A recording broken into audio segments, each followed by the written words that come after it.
2024 সালে কবে পড়েছে দুর্গাপুজো? পঞ্জিকা অনুসারে পূর্ণাঙ্গ সময়সূচি।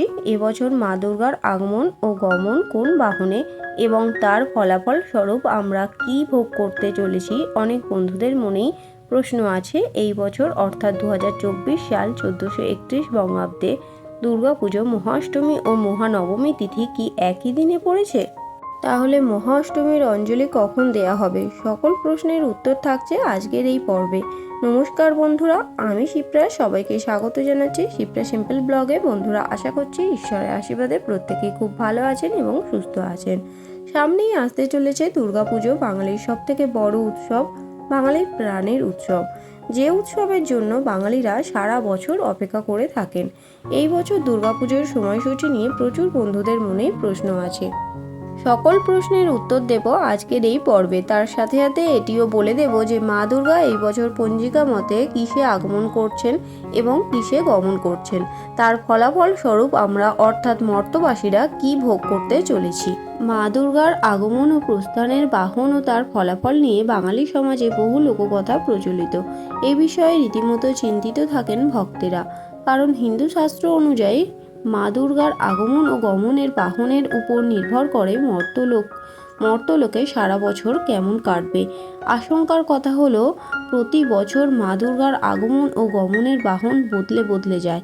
কারণ হিন্দু শাস্ত্র অনুযায়ী সপ্তমী রবিবার বা সোমবার হলে দেবীর বাহন হবে গজ বা হাতি, সপ্তমী শনি বা মঙ্গলবার হলে দেবীর বাহন হবে ঘটক বা ঘোড়া, সপ্তমী বৃহস্পতি বা শুক্রবার হলে দেবীর বাহন হচ্ছে দোলা বা পালকি, সপ্তমী বুধবার হলে দেবীর বাহন হচ্ছে নৌকা। একইভাবে দশমী রবি বা সোমবার হলে দেবী প্রস্থান করবেন গজতে, দশমী শনি বা মঙ্গলবার হলে দেবী বিদায় নেবেন ঘোড়ায় চড়ে, দশমী বৃহস্পতি বা শুক্রবার হলে দেবীর গমন হবে দোলা বা পালকিতে, আর দশমী বুধবার হলে দেবী নৌকায় করে গমন করবেন কৈলাসে। চলুন বন্ধুরা, এবারে জেনে নেওয়া যাক এবছর মা দুর্গার আগমন ও গমনের বাহন কি। তার জন্য জানতে হবে দুর্গাপুজোর পূর্ণাঙ্গ সময়সূচি পঞ্জিকা অনুসারে। 2024 সালে দুর্গাপুজোর মহালয়া পড়েছে 2রা অক্টোবর 2024, বাংলার 15ই আশ্বিন 1431 বুধবার দিন। দুর্গাপুজোর পঞ্চমী পড়েছে 21শে আশ্বিন 8ই অক্টোবর মঙ্গলবার দিন। পঞ্চমী থাকছে সকাল 7টা বেজে 9 মিনিট পর্যন্ত। মহাষষ্ঠী পড়েছে বাংলার 22শে আশ্বিন ইংরাজির 9ই অক্টোবর বুধবার দিন। ষষ্ঠী থাকছে সকাল 7টা বেজে 32 মিনিট পর্যন্ত। মহাসপ্তমী পড়েছে বাংলার 23শে আশ্বিন ইংরাজির 10ই অক্টোবর বৃহস্পতিবার দিন। সপ্তমী থাকছে সকাল 7টা বেজে 25 মিনিট পর্যন্ত। মহাষ্টমী পড়েছে বাংলার 24শে আশ্বিন ইংরাজির 11ই অক্টোবর শুক্রবার দিন। অষ্টমী থাকছে সকাল 6টা বেজে 48 মিনিট পর্যন্ত। সন্ধি পূজা হবে মহাষ্টমীর দিন, অর্থাৎ 11ই অক্টোবর সকাল 6টা বেজে 24 মিনিট থেকে 7টা বেজে 12 মিনিটের মধ্যে।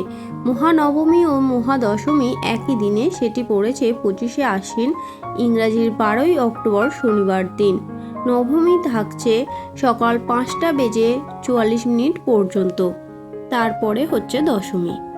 এখানে দুর্গাপুজোর সময়সূচির যে নির্ঘণ্ট দেয়া হলো সেটি সমস্তটাই বেণীমাধব শীলের ভুল পঞ্জিকা মতে দেয়া হয়েছে, যেটি একেবারেই নির্ভুল ও সঠিক ও পূর্ণাঙ্গ সময়সূচি। এবার প্রশ্ন হচ্ছে যে মহাষ্টমীর অঞ্জলি আপনারা কখন দেবেন? বন্ধুরা, মহাষ্টমী পড়েছে 11ই অক্টোবর শুক্রবার দিন সকাল 6টা বেজে 48 মিনিট পর্যন্ত মহাষ্টমী থাকছে। বন্ধুরা, সেই সময়ের মধ্যে কিন্তু আপনাদের অঞ্জলি দিতে হবে। কিন্তু পূর্বদিন 10ই অক্টোবর বৃহস্পতিবার দিন যেহেতু সপ্তমী মিশ্রিত অষ্টমী পাওয়া যাচ্ছে, তাই সেই দিন অঞ্জলি দেয়া যাবে না। অঞ্জলি কিন্তু দিতে হবে শুক্রবার দিন, কারণ শুক্রবার দিন যেটি অষ্টমী আছে সেটি নবমী মিশ্রিত অষ্টমী, যার মধ্যে অষ্টমীর অঞ্জলি দেয়া বেশি ভালো হবে। বন্ধুরা, এবার আমি আপনাদের বলে দেব এই বছর অর্থাৎ 2024 সালে মা দুর্গার আগমন ও গমন কিসে এবং তার শুভ অশুভ ফলাফল। যেহেতু 10ই অক্টোবর সপ্তমী পড়েছে বৃহস্পতিবার, তাই শাস্ত্র অনুযায়ী এবার আগমন দোলা বা পালকিতে। অন্যদিকে 12ই অক্টোবর শনিবার পড়েছে বিজয়া দশমী, সেই কারণে পুত্র কন্যা নিয়ে কৈলাসে ঘোড়া বা ঘটকের পিঠে আসীন হয়ে ফিরে যাবেন দেবী।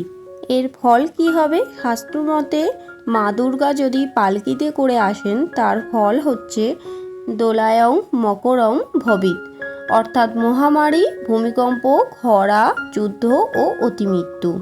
দেবী যদি ঘোড়ায় চড়ে আসেন বা বিদায় নেন তবে তার ফল হচ্ছে ছত্রভঙ্গ স্তরঙ্গমে, অর্থাৎ সামাজিক রাজনৈতিক অস্থিরতা বৃদ্ধি পায়, রাষ্ট্রে রাষ্ট্রে যুদ্ধ হয়, অর্থাৎ আগমন ও গমন দুইয়ের ফলই হচ্ছে মন্দ। দেবীর আগমন ও গমন সবচেয়ে ভালো হচ্ছে গজ বা হাতিতে। শাস্ত্রমতে যা দেবীর উৎকৃষ্টতম বাহন।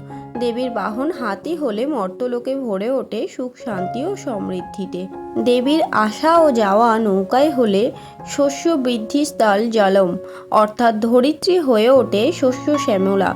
সেই সঙ্গে অতিবর্ষণ বা প্লাবনের আশঙ্কাও বাদ যায় না। তবে বন্ধুরা, মা দুর্গা যে বাহনেই আগমন বা প্রস্থান করুন না কেন, মা দুর্গার এই মর্তধামে আগমন শুধুমাত্র আনন্দেরই কারণ হয়ে দাঁড়ায়। কারণ এই পুজোর জন্য বাঙালিরা সর্বত্র যেখানেই বাঙালি থাকুক না কেন সবাই কিন্তু সারা বছর অপেক্ষা করে থাকেন। একটি পুজো আনন্দের সঞ্চার করে সেটি যেমন একেবারেই ঠিক কথা, তার সাথে সাথে একটি পুজোর সাথে বহু মানুষের ব্যবসা, বহু মানুষের উপার্জন, বহু শিল্পের শিল্প এবং বহু শ্রমিকের দিনমজুরি আটকে থাকে। তাই বন্ধুরা, বাঙালি মানুষের পুজো শুধু আনন্দ নয়, অর্থনৈতিক ব্যবস্থাকেও মজবুত করে। প্রচুর মানুষ এই কয়েকটা দিনে যা অর্থ উপার্জন করে সেটি তার সারা বছরের অর্থ উপার্জনের প্রায় 30% অর্থ। মা সর্বদাই সন্তানের মঙ্গল চান, মায়ের হাত সর্বদাই সন্তানদের আশীর্বাদ করবার জন্য ওঠে। তাই দুর্গাপুজোয় মা দুর্গার আগমন ও গমন নিয়ে চিন্তিত হবেন না বন্ধুরা। দুর্গাপুজো আসছে, এটা নিয়েই আনন্দে মেতে উঠুন। বন্ধুরা, আশা করব আজকের ভিডিওটি আপনাদের ভালো লাগলো এবং একটু হলেও উপকারে আসলো। ভিডিওটি ভালো লাগলে অবশ্যই কিন্তু লাইক, কমেন্ট এবং শেয়ার করবেন বন্ধুরা। আর যদি চ্যানেলে নতুন হন তাহলে অবশ্যই চ্যানেলটিকে সাবস্ক্রাইব করবেন। দেখা হবে শিপ্রা সিম্পল ব্লগের আরও একটি নতুন পর্ব নিয়ে। সবাই খুব ভালো থাকবেন, সুস্থ থাকবেন।